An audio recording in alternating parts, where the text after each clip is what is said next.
Hello everyone, आज date है 4 जनवरी 2022 और द हिंदू न्यूज एनालिसिस में आपका स्वागत है। इस वीडियो में हम द हिंदू की इंपोर्टेंट न्यूज को एग्जाम के पॉइंट ऑफ व्यू से डिस्कस करेंगे। नीचे डिस्क्रिप्शन बॉक्स में Telegram channel Volcano IAS academy का लिंक दिया हुआ है। आप Telegram channel Volcano IAS academy के साथ में जुड़ सकते हैं। वहां पर हर exam means UPSC, state PSC and other exams के पॉइंट ऑफ व्यू से काफी इंपॉर्टेंट इन्फॉर्मेशन आप सभी के साथ में शेयर की जाती है।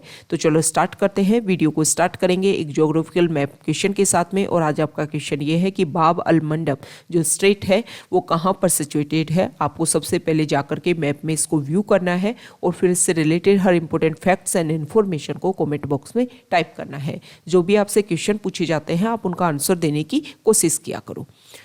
कल हमने आपसे क्वेश्चन पूछा था मलक्का स्टेट को लेकर के, तो सबसे पहले आप उसकी लोकेशन को व्यू कर लीजिए। मलक्का जो स्टेट है वो यहाँ पर सिचुएटेड है। एक तरीके से सबसे पहले स्टेट, कल भी हमने इस टर्म को डिस्कस किया था कि एक नैरो वाटर बॉडी जो टू बिग वाटर बॉडीज को कनेक्ट करने का काम करती है उसको हम स्टेट नाम से बोलते हैं। तो यहाँ पर ये जो मलक्का स्टेट है वो अंडमान सी को और साउथ चाइना सी को यहाँ पर कनेक्ट करने का आपस में काम करती है। अगर हम मेजर व्यू करने की कोशिश करें तो इंडियन ओशियन को और पैसिफिक ओशियन को कनेक्ट करने का काम करती है Malacca strait. Malacca strait as a choke point situated है। चोक पॉइंट मीन्स अगर किसी पॉइंट को अगर आप क्लोज कर दो तो उसकी वजह से बहुत मेजर इफेक्ट गिरे तो उसको बोलते हैं चोक पॉइंट। तो यहाँ पर ये जो मलक्का स्टेट है इसके थ्रू काफ़ी ज़्यादा ट्रेड होता है। तो अगर इसको चोक कर दिया जाए, बंद कर दिया जाए, तो इसकी वजह से जो ईस्ट एशियन कंट्रीज हैं और यहाँ पर वेस्ट एशियन कंट्रीज या फिर यूरोपियन कंट्रीज है उनके बीच में जो कनेक्टिविटी है वो काफ़ी ज़्यादा क्लोज हो जाएगी। तो ये मलक्का स्टेट से रिलेटेड कुछ इंपॉर्टेंट फैक्ट्स हमने देखे। कल हमने जो डिस्कस किया था स्टेट ऑफ हॉर्मुज वो भी as a choke point situated है, क्योंकि यहाँ से जो ओपेक कंट्रीज जो भी मेंबर हैं ओपेक कंट्रीज के, ओपेक ऑर्गेनाइजेशन के, उनसे जो क्रूड ऑयल का प्रोडक्शन होता है उसको यहाँ पर एक्सपोर्ट करने के लिए स्टेट ऑफ हॉर्मुज जो है एक इंपॉर्टेंट रोल प्ले करती है। मतलब वो पॉइंट जिनका काफ़ी ज़्यादा मेजर रोल होता है उनको एज ए चोक पॉइंट बोला जाता है। तो ये मलक्का स्टेट से रिलेटेड हर इंपॉर्टेंट फैक्ट्स को हमने व्यू किया। द हिंदू का अगर हम डिस्कशन करें तो सबसे फ्रंट पेज पर जो न्यूज़ है वो पेंगोंग सो लेक को लेकर के है। हमें पता है कि पेंगोंग सो जो लेक है वो इंडिया और चाइना दोनों के बीच में सिचुएटेड है और काफ़ी स्ट्रेटजिक इंपोर्टेंस है पेंगोंग सो लेक का। यहाँ पर कुछ सैटेलाइट इमेज आई है और उन सैटेलाइट इमेज में ये शो हो रहा है कि पेंगोंग सो लेक का जो नॉर्दर्न बैंक है और जो सदर्न बैंक है उसके बीच में एक ब्रिज बनाने की कोशिश की जा रही है चाइना के द्वारा। अब यहाँ पर ये बनाने का काम ये भी कारण है कि देखो काफ़ी वाइड है ये पेंगोंग सो लेक। तो यहाँ पर जो कनेक्टिविटी होती है नॉर्थ बैंक से साउथ बैंक के बीच में जो कनेक्टिविटी है उस तक आने के लिए काफ़ी लंबा टाइम लगता है। मतलब आप एक पॉइंट से नॉर्थ बैंक से साउथ बैंक आ रहे हो तो आपको काफ़ी ज़्यादा लॉन्ग ड्यूरेशन यहाँ पर स्पेंड करनी होती है। तो अगर ये ब्रिज कनेक्टिविटी बन जाती है तो काफ़ी कम टाइम में जो चाइना की आर्मी का ये मानना है कि काफ़ी कम टाइम में वो नॉर्थ बैंक से साउथ बैंक पहुँच जाएंगे। कारण क्या है साउथ बैंक को अपनी रीच में बनाने का? इसका मेजर रीजन ये है कि 2020 में जब इंडिया और चाइना के बीच में क्लैश देखने को मिला और यहाँ पर पेंगोंग सो लेक को चाइना जो है वो अपनी आर्मी को पीछे हटाने के लिए पीछे करने में एक तरीके से मान ही नहीं रहा था। उस टाइम इंडिया ने स्ट्रेटजिकली जो साउथ बैंक है पेंगोंग सो लेक का उसको कैप्चर किया और यहाँ पर जो भी माउंटेन पीक्स हैं उनको अपने अंडर करके एक तरीके से काउंटर करने की कोशिश की जब चाइना आर्मी को। उसके बाद में चाइना जो है वो डिसएंगेजमेंट प्रोसीजर के लिए तैयार हुआ था। तो यहाँ पर जब इंडिया ने इन पॉइंट को यूज़ करके चाइना को काउंटर करने की कोशिश की तो चाइना को लगता है कि आगे आने वाले टाइम में अगर कुछ प्रॉब्लम होती है तो इंडिया दोबारा से इन पॉइंट्स को अपने ऊपर कनेक्टिविटी करेगा। तो चाइना जो है वो इस एरिया तक अपनी रीच बनाने के लिए ये जो भी इंफ्रास्ट्रक्चर है उनको डेवलप कर रहा है। हम बार बार देख रहे हैं कि चाइना जो है वो अपने बॉर्डर एरिया में काफ़ी ज़्यादा विलेजेस एस्टेब्लिश कर रहा है, काफ़ी ज़्यादा इंफ्रास्ट्रक्चर बना रहा है, रोड, रेल लाइन, इन सभी से कनेक्टिविटी देने की कोशिश कर रहा है कि अगर border issues, border disputes create होते हैं तो ईजिली वो अपनी आर्मी को इन एरिया तक रीच बना सके।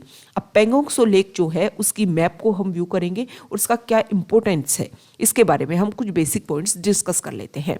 सबसे पहले आप यहाँ पर देखिए ये जो एरिया है LAC line of actual control, ये जो एरिया है ये चाइना के अंडर है और यहाँ पर है पेंगोंग सो लेक। पेंगोंग सो लेक लेकर के काफ़ी लंबे टाइम से क्लैश है और पेंगोंग सो लेक जो है वो लद्दाख, हमारा यूटी लद्दाख जो है उसके बीच में, और तिब्बत यहाँ पर जो रीजन है जो चाइना के अंडर आता है उसके बीच में एक्सटेंडेड है।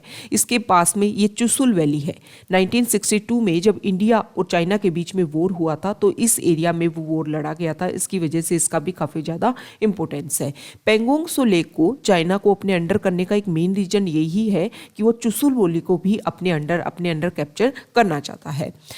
अगर हम डिस्प्यूट की अगर हम बात करें तो सबसे पहले ये जो पेंगोंग सो लेक है इसके इंपॉर्टेंस की अगर हम बात करें तो इस आर्टिकल को आप प्रीलिम्स के पॉइंट ऑफ व्यू से भी इंपॉर्टेंस दे सकते हो और मेंस में भी जो आर्टिकल है मेंस में India and it's neighbourhood relation, इस आर्टिकल से इसको आप रिलेट कर सकते हो।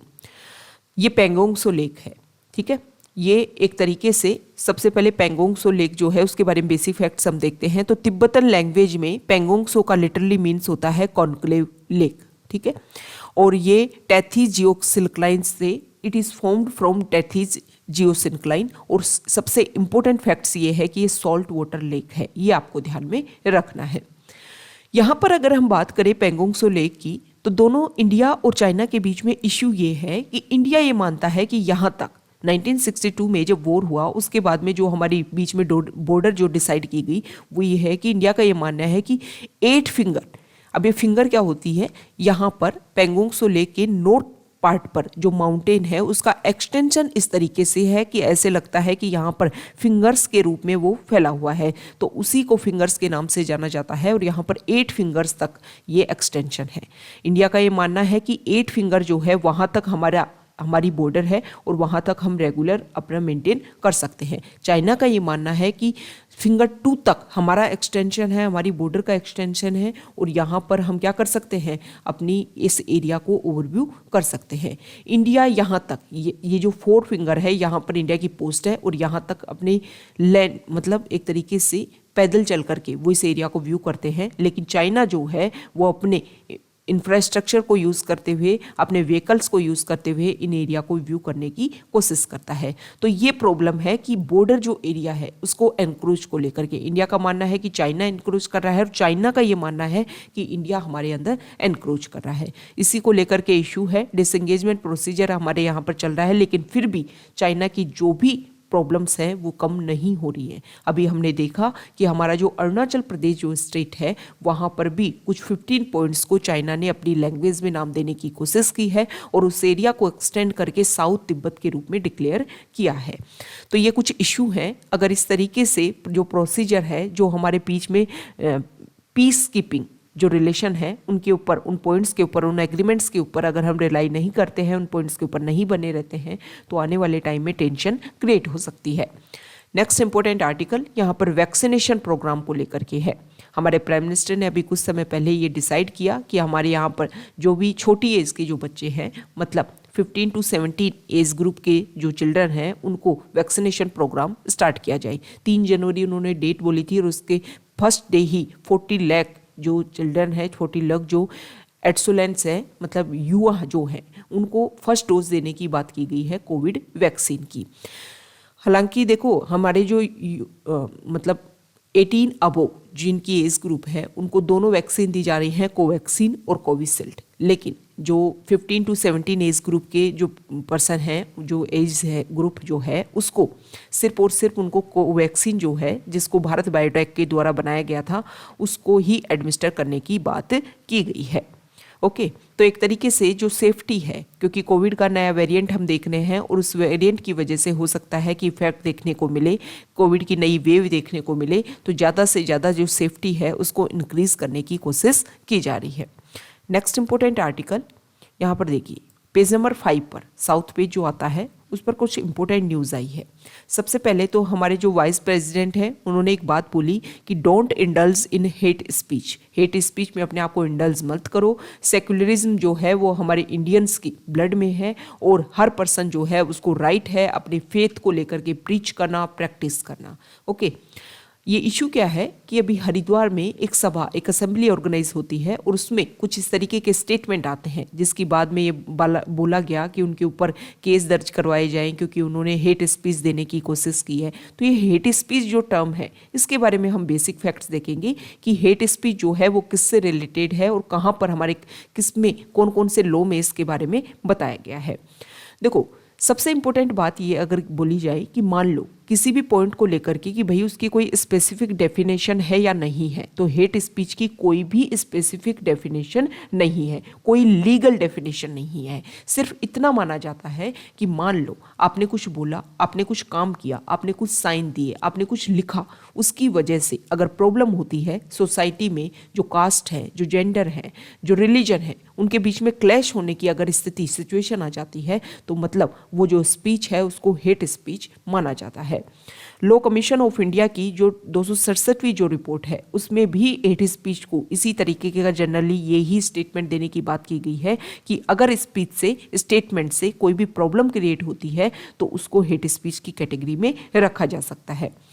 हमारे प्रेजेंट टाइम में इंडियन पीनल कोड के 153A और 505 जो एक तरीके से सेक्शन है वो जनरली प्रेजेंट टाइम में जनरली इंडियन पीनल कोड के ये जो सेक्शन है वो ट्रीट करने की कोशिश करते हैं हेट स्पीच को। मतलब कुछ इस तरीके के स्टेटमेंट अगर सामने आते हैं तो इनको इंडियन पीनल कोड के इन सेक्शंस के अंडर उनके अंडर इस सेक्शन के अंडर उनके ऊपर वर्क किया जाता है। तो ये हमने हेट स्पीच के बारे में कुछ बेसिक फैक्ट्स देखे। अभी प्रेजेंट टाइम में हमारे यहाँ पर कुछ इस तरीके की रिफॉर्म्स इन क्रिमिनल लॉज के लिए कमेटी बनी हुई है। इस कमेटी को कोशिश करनी चाहिए कि हेट स्पीच को लेकर के कुछ स्टाइजेंट पनिशमेंट की काम किया जाए या फिर जो भी इसके स्पीच है हेट स्पीच को एक कैटेगरी में डिसाइड किया जाए कि किन किन किन पॉइंट्स के ऊपर आप उनके ऊपर वर्क कर सकते हो। तो ये हेट स्पीच से रिलेटेड इंपॉर्टेंट फैक्ट्स को हमने देखा। नेक्स्ट इंपॉर्टेंट आर्टिकल यहाँ पर इसरो के बारे में, इसरो के जो चेयरमैन हैं के सिवन, उन्होंने ये बताया कि 2022 में इसरो के क्या क्या टारगेट हैं, किन किन पॉइंट्स के ऊपर हम वर्क करेंगे। ISRO means Indian space research organisation. 2022 में हमारे क्या क्या टारगेट हैं, किन किन पॉइंट्स के ऊपर हम वर्क करने वाले हैं, इन सब के बारे में उन्होंने यहाँ पर बताया है। उन्होंने ये भी बोला कि जो भी हमारा गगनयान है, इसके अलावा आदित्य L1 स्पेसक्राफ्ट जो है उसका लूप टेस्ट किया जाएगा। बहुत सारी सैटेलाइट्स की उन्होंने बात की कि इन सैटेलाइट्स के ऊपर हम वर्क करेंगे। ओके, अब हमारे एग्जाम के पॉइंट ऑफ व्यू से इंपॉर्टेंट हो जाता है इसरो से रिलेटेड कुछ बेसिक फैक्ट्स हम देख लेते हैं। यहाँ देखिए, एक सेकेंड। देखो, इसरो का जो हेडक्वार्टर है वो बेंगलुरु कर्नाटका में है। इसके चेयरमैन जो है डॉक्टर के सिवन है। इसरो की इन्फॉर्मेशन की अगर हम बात करें तो 1962 में Indian national committee for space research के रूप में, इनको स्पार के रूप में इसको एस्टेब्लिश किया गया था 1962 में डिपार्टमेंट ऑफ एटॉमिक एनर्जी के अंडर। सबसे इंपॉर्टेंट रोल इसमें प्ले किया था डॉक्टर विक्रम साराभाई ने, एक बिग रोल प्ले किया था इसरो को डेवलप करने में। उनका ये मानना था कि स्पेस रिसर्च जो है वो होनी चाहिए, किसी भी कंट्री के डेवलपमेंट में ये एक इम्पोर्टेंट रोल प्ले करती है। इनको स्पार जो है वो इसरो बन गया 1969 में, मतलब इस्टेब्लिश किया गया था इनको स्पार के रूप में, बाद में इसरो में चेंज कर दिया गया 1969 में। 1972 में डिपार्टमेंट ऑफ स्पेस क्रिएट किया जाता है और उसके बाद में जो इसरो है वो डिपार्टमेंट ऑफ स्पेस के अंडर आ जाता है। शुरुआत में किसके अंडर होता है? डिपार्टमेंट ऑफ एटॉमिक एनर्जी के अंडर। ठीक है, the space department reports directly to the prime minister of the country. जो स्पेस डिपार्टमेंट है वो डायरेक्टली हमारे पीएम को क्या करता है? रिपोर्ट करता है। तो ये इसरो के बारे में हमने बेसिक फैक्ट्स देखे। अगर उसके शुरुआती जो भी कंट्रीब्यूशन है उसकी अगर हम बात करें तो फर्स्ट इंडियन मेड साउंडिंग जो रॉकेट था उसका नाम था RH-75, रोहिणी 75। इसरो ने जो पहली अपनी फर्स्ट सैटेलाइट जो है उसको बनाया था 1975 में और उसका नाम रखा था आर्यभट्ट, लेकिन इसको लॉन्च किया गया था सोवियत यूनियन के द्वारा। लेकिन first Indian built launch vehicle जो था वो SLV-3 था और उसका यूज़ किया गया था रोहिणी सैटेलाइट को लॉन्च करने में 1980 में। तो ये इसरो से रिलेटेड और उसके जो स्टार्टिंग पॉइंट पे जो कुछ वर्क्स थे उनके बारे में हमने बेसिक फैक्ट्स क्लियर किए। नेक्स्ट न्यूज अगर हम डिस्कस करें तो नेक्स्ट न्यूज है एडिटोरियल पेज पर। यहाँ पर जो फर्स्ट एडिटोरियल है उसमें ये बताया गया है कि ये वैक्सीनेशन का जो नया तरीका स्टार्ट हुआ है कि जो 15 to 17 एज ग्रुप के जो लोग हैं उनको भी ज़्यादा से ज़्यादा वैक्सीनेशन प्रोग्राम स्टार्ट किया जाए। तो इसका ये मानना है कि सेफ्टी जो पहले अवेल की जा रही थी 18+ एज ग्रुप को वैक्सीन दे करके उसको और ज़्यादा वाइडन करने की कोशिश की जा रही है कि हमारे पॉपुलेशन का हर जो पार्ट है वो सेफ्टी के अंडर आए, सभी को वैक्सीनेशन दी जा सके ताकि जो प्रॉब्लम है उसको सॉल्व किया जा सके। इसके अलावा यहाँ पर जो एडिशनल डोज है उसकी भी बात की गई है कि जो भी जिन लोगों को भी प्रॉब्लम है, कुछ डिजीज है या फिर फ्रंट लाइन वर्कर्स हैं, अगर लगता है कि उनकी इम्यूनिटी जो है वो कम हो रही है तो उनको इंक्रीज करने के लिए उनको बूस्टर डोज दी जा सकती है। यहाँ पर जो आर्टिकल है वो अभी तमिलनाडु में न्यू ईयर वाले दिन कुछ एक इंसिडेंट होता है, वहाँ पर फायर क्रैकर्स जो सेक्टर है वहाँ पर ये इंसिडेंट होता है जिसकी वजह से वहाँ पर 4 जो वर्कर्स हैं उनकी डेथ हो जाती है। इस आर्टिकल में ये बताया गया है कि देखो तमिलनाडु में, ये सभी को पता है कि तमिलनाडु का जो शिवकाशी वाला एरिया है वहाँ पर फायर क्रैकर्स मैन्युफैक्चरिंग हब है, मतलब कम जगह में ही बहुत सारी वहाँ पर छोटी छोटी इंडस्ट्री लगी हुई हैं जिसकी वजह से वहाँ पर इस तरीके के इंसिडेंट रेगुलर देखने को मिलते रहते हैं।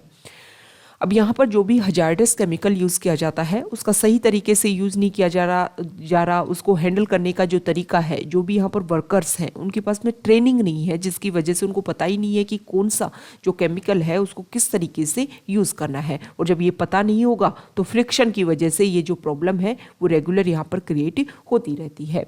पिछले साल भी फरवरी 2021 में भी सेम इसी तरीके का इंसिडेंट देखने को मिला था और उसके बाद में एक कमेटी बनाई गई थी। ये जो कमेटी है के Kannan, Madras high court, Punjab and Haryana high court के जो फॉर्मर जज रहे हुए हैं के कन्नन, उनकी हेडशिप में एक कमेटी बनाई गई थी और उस कमेटी को ये बोला गया था कि आप सजेशन दीजिए कि किस तरीके से ये जो प्रॉब्लम है, इस तरीके के जो इंसिडेंट हैं उनको सॉल्व किया जा सके। नेशनल ग्रीन ट्रिब्यूनल के द्वारा ये 8 मेंबर कमेटी बनाई गई थी और इस कमेटी ने अपनी तरफ से जो सजेशन दिए उन्होंने ये बोला कि जो भी इंडिया में एक्सप्लोजिव एक्ट है उसको एक तो अमेंड किया जाए, उसमें जो भी पनिशमेंट का जो प्रोसीजर है उसको और ज़्यादा स्ट्राइजेंट किया जाए। इसके अलावा जो भी काम यहाँ पर केमिकल का काम जो होता है उसको मिक्सिंग करने का, फिलिंग ऑफ केमिकल्स, ये सारे के सारे जो ऑपरेशन वाले जो काम है वो सर्टिफाइड पर्सन द्वारा किया जाना ज़रूरत है। ओके, इसके अलावा जो भी ये मैन्युफैक्चरिंग हब है वहाँ पर सर्विलेंस करने के लिए हम ड्रोन्स का यूज़ कर सकते हैं ताकि वहाँ पर जो प्रॉब्लम है, जो भी इंडस्ट्री में वर्क हो रहा है उसको हम और ज़्यादा इम्प्रूव कर सकें। इसके अलावा एक ऐसी अथॉरिटीज़ होनी चाहिए जो रेगुलर सेंट्रल लेवल पर और स्टेट गवर्नमेंट्स में ऐसी अथॉरिटी दोनों लेवल, बोथ लेवल पर होनी चाहिए जो इन इंडस्ट्री को ओवरव्यू कर सके। अब यहाँ पर ये जो प्रॉब्लम है इसके बारे में कुछ और बेसिक फैक्ट्स हम देखेंगे। ये जो हमने मैन्युफैक्चरिंग हब जो है वहाँ पर फायर क्रैकर्स मैन्युफैक्चरिंग हब, उससे रिलेटेड कुछ इश्यूज हैं उनको हम शो कर लेते हैं। सबसे पहले अगर हम व्यू करें तो देखो तमिलनाडु में जो फायर क्रैकर्स जो इंडस्ट्री है, फायरवर्क्स इंडस्ट्री है, वो इतनी फ्लोरिश क्यों हो रही है? फ्लोरिश होने का कारण ये है कि वहाँ पर बहुत सारे जो लोग हैं वो अपनी लाइवलीहुड के ऊपर उसके ऊपर डिपेंड करते हैं। मतलब जो वर्कर्स हैं उनकी संख्या यहाँ पर काफ़ी ज़्यादा है और उसकी वजह से उनको वर्क करने के लिए काम चाहिए। और इस एरिया की अगर हम बात करें तो यहाँ पर ये जो तमिलनाडु में फायर वर्क्स जो इंडस्ट्री है, यहाँ पर जो भी लोग आते हैं वो ऐसे एरिया से आते हैं जहाँ पर इरिगेशन की सुविधा नहीं है, जहाँ पर उनके पास में कोई और वर्क नहीं है, तो वो लोग आकर के यहाँ पर वर्क करते हैं। अब उनको हजार्डस इंडस्ट्री है या क्या है इसके बारे में उनको कोई भी अवेयरनेस नहीं है। दूसरी प्रॉब्लम ये है कि यहाँ पर जो एक्सीडेंट है वो खत्म होने का नाम नहीं ले रहे। रेगुलर हम देखते रहते हैं कि वहाँ पर कुछ ना कुछ ऐसी प्रॉब्लम होती ही रहती है। इसका कारण ये है कि यहाँ पर अनसेफ कंडीशन में जो वर्कर्स है वो काम करते हैं। अब ये एक्सीडेंट होने का कारण क्या है, किस कारण से ये एक्सीडेंट है वो सबसे ज़्यादा होते हैं? सबसे पहले प्रॉब्लम ये है कि यहाँ पर जिस केमिकल का यूज़ किया जाता है उन वर्कर्स को उन केमिकल्स के बारे में पता ही नहीं है। तो जो भी यहाँ पर वर्कर्स को उनकी ट्रेनिंग होनी चाहिए, एक तो इस प्रॉब्लम को हम इससे सॉल्व कर सकते हैं। दूसरा, यहाँ पर जो भी वेजेस का फॉर्मेशन है वो इस तरीके से होता है कि आप कितने पीसेज आप बना रहे हो, जितने पीस आप बनाओगे उस रेट के हिसाब से आपको पेमेंट पे किया जाएगा। इसी की वजह से जो वर्कर्स हैं वो ज़्यादा संख्या में अपने जो पीस हैं उनको प्रिपेयर करना चाहते हैं और इसी जल्दबाजी के नतीजे में ये एक्सीडेंट जो है वो सामने आते हैं। एक मेजर रीज़न ये भी है कि यहाँ पर जो भी कंपनी जिनको लाइसेंस मिला हुआ है गवर्नमेंट गवर्नमेंट के द्वारा फायर क्रैकर्स बनाने का वो क्या करती है, सब लीज कर देती है। मतलब अपने अंडर छोटी छोटी जो कंपनी है जिनको लाइसेंस नहीं मिला हुआ है उनको सब लीज कर देती हैं अपना एग्रीमेंट, अपना जो भी मतलब जो भी एग्रीमेंट उनका हुआ है गवर्नमेंट के द्वारा, जो भी उनको अप्रूवल मिला है उसको दे देती है जो छोटी छोटी कंपनीज होती हैं। अब वो जो बड़ी कंपनीज होती हैं वो अपना काम जो उनको एक सर्टिफिकेट मिला है उसका यूज़ करती है, मनी वहाँ से बनाती है। जो छोटी कंपनी होती है क्योंकि उनको बड़ी कंपनीज को पैसा भी पे करना होता है और उनको अपना प्रॉफिट भी निकालना होता है, इसलिए वो क्या करते हैं कि सिक्योरिटी के हर पॉइंट्स को वो एक तरीके से नकारने की कोशिश करते हैं। कम जगह में ज़्यादा से ज़्यादा प्रोडक्शन हो, कम वर्कर्स लगे और जो आउटपुट है वो क्या हो, ज़्यादा निकले। मतलब इनपुट जो है वो कम हो और आउटपुट ज़्यादा निकले। इसकी वजह से यहाँ पर ये जो प्रॉब्लम है, ये जो एक्सीडेंट है वो ज़्यादा बेसिस पर होते हैं। तो इसके लिए क्या करना चाहिए कि हमने पहले भी डिस्कस किया कि ऐसी अथॉरिटी बने जो इनको ओवरव्यू करे। ड्रोन्स की सहायता से हम कोशिश कर सकते हैं, ओवरव्यू करने की कोशिश करते हैं कि यहाँ पर जो इंडस्ट्री जो वर्क कर रही है, जो फैक्ट्रीज वर्क कर रही हैं, उनमें सही तरीके से वर्क हो रहा है या नहीं हो रहा है। नेक्स्ट इंपोर्टेंट आर्टिकल यहाँ पर पेज नंबर 7 पर, यहाँ पर जो आर्टिकल बताया गया है इसमें एनजीओ जो है, गवर्नमेंट जो है, इसके अलावा सिविल सोसाइटी जो ऑर्गेनाइजेशन है उनके बारे में ये बताया गया है कि अगर एनजीओ, गवर्नमेंट और कॉरपोरेट ये मिल करके एक सिनर्जी के साथ में वर्क करें तो हमारे कंट्री में जो डेवलपमेंट है वो काफ़ी हाई लेवल का हो सकता है। यहाँ पर कंपनीज एक्ट के सेक्शन 135 की बात की गई है जिसमें ये बताया गया था कि कोई भी कंपनी जो है उसका प्रॉफिट अगर अच्छा है, एक तरीके से फाउंडेशन जो एक बाउंड्री लाइन डिसाइड की गई थी उससे ज़्यादा अगर उनका प्रॉफिट है तो उनको कम से कम 2% जो है वो अपने प्रॉफिट में से देना पड़ेगा, जिसका यूज किया जा सकता है सोसाइटी के एक तरीके से ग्रोथ और डेवलपमेंट के लिए। इस आर्टिकल में कंक्लूजन यही है कि आप non governmental organisation, civil society organisations और जो हमारी गवर्नमेंट है उनके बीच में अगर कोलैबोरेशन एक अच्छे लेवल का हो तो आप काफ़ी मेजर चेंजेस कर सकते हो सोसाइटी लेवल पर।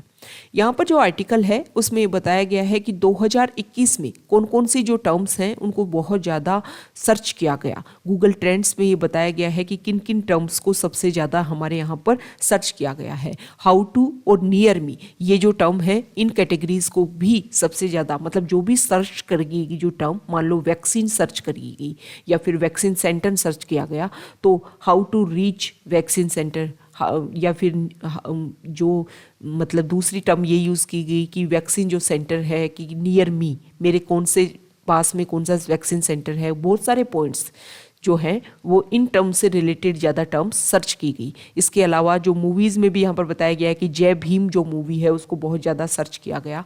टोक्यो ओलंपिक्स के बारे में बहुत ज़्यादा सर्च किया गया। IPL 2021 जो है उसके बारे में सबसे ज़्यादा सर्च किया गया। तो गूगल ट्रेंड्स पर क्या क्या ट्रेंड में रहा उसके बारे में यहाँ पर टर्म्स बताई गई हैं।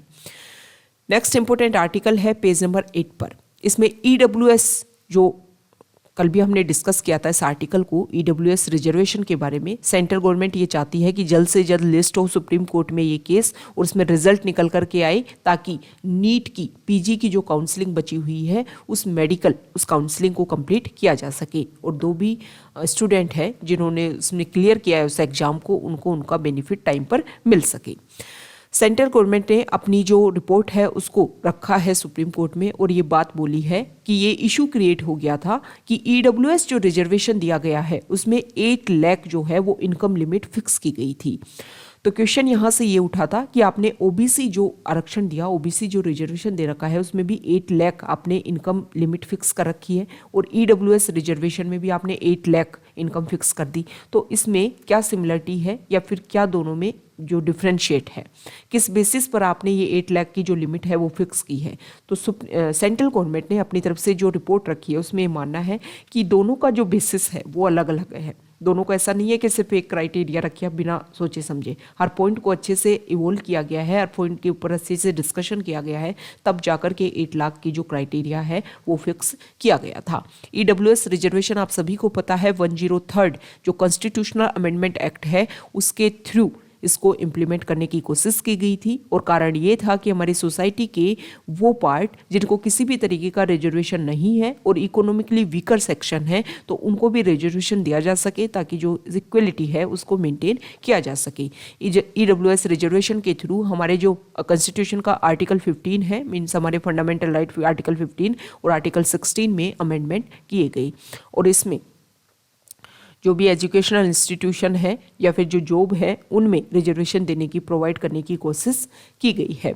ईडब्ल्यूएस रिजर्वेशन से एक बेनिफिट और होगा कि सोसाइटी में जो एक स्टिग्मा देखने को मिलता है कि अरे इन कास्ट को ही एक तरीके से रिजर्वेशन दिया जाता है, जैसे SC ST हो गया या फिर OBC हो गया, इनको ही रिजर्वेशन मिलता है, तो जो स्टिग्मा है सोसाइटी में वो भी डाइल्यूट होगा, क्योंकि वो कैटेगरी जिनको किसी तरीके का कोई रिजर्वेशन नहीं है उनको भी रिजर्वेशन देने की यहाँ पर कोशिश की गई है। Next important article page number 10 पर इलेक्शन कमीशन ने ये बोला है कि अभी 5 जो स्टेट है जिनमें इलेक्शन होने वाले हैं उनको लेकर के उन स्टेट में ज़्यादा से ज़्यादा जो वैक्सीनेशन प्रोग्राम है वो इम्प्लीमेंट किया जा सके। पॉपुलेशन जितनी ज़्यादा वैक्सीनेशन उनको होगा उतना ज़्यादा ईजी हो पाएगा इन इलेक्शंस को कंडक्ट करवाना। इसके अलावा इलेक्शन कमीशन ने अपनी तरफ से ये भी स्टेटमेंट दिया है कि उनमें जो भी पर्सनल जो वहाँ पर वर्क करेंगे बूथ्स पर, उन सभी का भी वैक्सीनेशन प्रोग्राम स्टार्ट किया जाएगा। और इसके अलावा वो एक फ्रंट लाइन वर्कर्स के रूप में वर्क करेंगे, तो अगर उनको बूस्टर डोज की जरूरत है तो उनको बूस्टर डोज भी इंप्लीमेंट की जाएगी। इलेक्शन कमीशन सभी को पता है कि आर्टिकल 324 से 329 के बारे में इसके बारे में बताया गया है, कॉन्स्टिट्यूशनल बॉडी है। और इसके अलावा अगर हम देखें तो शुरुआत में एक सिंगल मेंबर बॉडी था, लेकिन प्रेजेंट टाइम में ये मल्टी मेंबर बॉडी के रूप में काम करता है। 61st कॉन्स्टिट्यूशनल अमेंडमेंट एक्ट 1989 में जब आपकी वोटिंग एज को 21 से डिक्रीज करके 18 कर दिया गया, तो उसके बाद में एक तरीके से जो वर्कलोड है वो इलेक्शन कमीशन पर इंक्रीज हो गया। उसके बाद में इसको मल्टी मेंबर बॉडी के रूप में डेवलप किया गया। तो ये आज का हमारा डिस्कशन था। कई इंपॉर्टेंट न्यूज़ को हमने डिस्कस किया है। अगर आप यहाँ तक आए हो और वीडियो आपको अच्छा लगा है तो प्लीज़ वीडियो को लाइक कीजिए, शेयर कीजिए और चैनल को सब्सक्राइब कीजिए। Okay, thank you.